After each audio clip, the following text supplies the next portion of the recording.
நம்ம இந்த வீடியோ என்ன பார்க்க போகிறோம்னா, நம்ம குடுவஞ்சேரி ஜிஎஸ்லேருந்து ஜஸ்ட் உங்களுக்கு ஒரு நெல்லிக்குப்பம் ரோடு 4 கிலோமீட்டர். அதுலேருந்து வந்து பார்த்திங்கன்னா நம்ம தங்கபாபுரம்லேருந்து நம்மளுக்கு ஜஸ்ட் ஒரு 500 மீட்டர்ஸ் அவைலபிளாக இருக்குது. தங்கபாபுரம் வந்து பார்த்திங்கன்னா உங்களுக்கு கரெக்டாக நம்ம ஸ்ரீராம் சங்கரி அப்பார்ட்மெண்ட்க்கெலாம் போகும்ல, அந்த சைடில் தான் நம்ம இருக்கோம். இது வந்து பார்த்திங்கன்னா உங்களுக்கு வந்து பார்த்திங்கன்னா ஜஸ்ட் ஒரு 500 மீட்டர்லேயே வந்து அவைலபிளாக இருக்குது. 30 அடி ரோட்டில் இருக்குது. கரெக்டாக நான் காட்டுற பாருங்க, 30 அடி ரோடு, ரெசிடென்ஷியல் ப்ராப்பர்ட்டி தான்.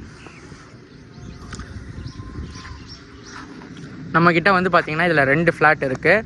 அதுவும் இல்லாமல் வந்து பார்த்திங்கன்னா 30க்கு 78ன்ற டைமென்ஷனில் 2 ஃப்ளாட் அவைலபிளாக இருக்குது. ஒன்று வந்து பார்த்திங்கன்னா 2310 ஸ்கொயர் ஃபீட்டு, இன்னொன்று வந்து பார்த்திங்கன்னா 2370 ஸ்கொயர் ஃபீட்டில் வந்து அவைலபிளாக இருக்குது.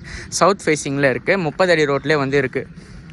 மெயினாக வந்து நான் காட்டுறேன், நீங்கள் பாருங்கள். ஃபுல் அண்ட் ஃபுல் ரெசிடென்ஷியல் தான். Full and full residential property தான். பின்னாடி அப்படியே வந்து பார்த்திங்கன்னா அக்ரிகல்ச்சர் லேண்டு. இங்கே உங்களுக்கு வந்து பார்த்திங்கன்னா தண்ணிக்கு பிரச்சனையே கிடையாது. கரெக்டாக உங்களுக்கு ஒரு 23 அடி இல்லை 30 அடிக்குள்ளே உங்களுக்கு ஸ்வீட் போர்ட்டபிள் வாட்டர் உங்களுக்கு கிடச்சிரும். அதுவும் வந்து பார்த்திங்கன்னா உங்களுக்கு நியர்பை லொக்கேஷனில் நம்ம பேசிக்காக நம்மளுக்கு வந்து பார்த்திங்கன்னா எல்லா அம்யூனிட்டிஸும் இங்கே பக்கத்தில் இருக்குது. உங்களுக்கு வந்து பார்த்திங்கன்னா அப்ரூவ்டும் கூட இருக்குது. ப்ளஸ் உங்களுக்கு வந்து பார்த்திங்கன்னா மெயின் ஃபெசிலிட்டி தான். சூப்பர் மார்க்கெட்லேருந்து ஹாஸ்பிட்டல் வந்து உங்களுக்கு நியர்பை ஜங்ஷனில், அதுவும் காயரம்பேடு ஜங்ஷனும் பக்கத்தில் தான் இருக்குது. வேணுன்றவங்க சீரியஸாக காண்டாக்ட் பண்ணுங்கள். தேங்க்யூ.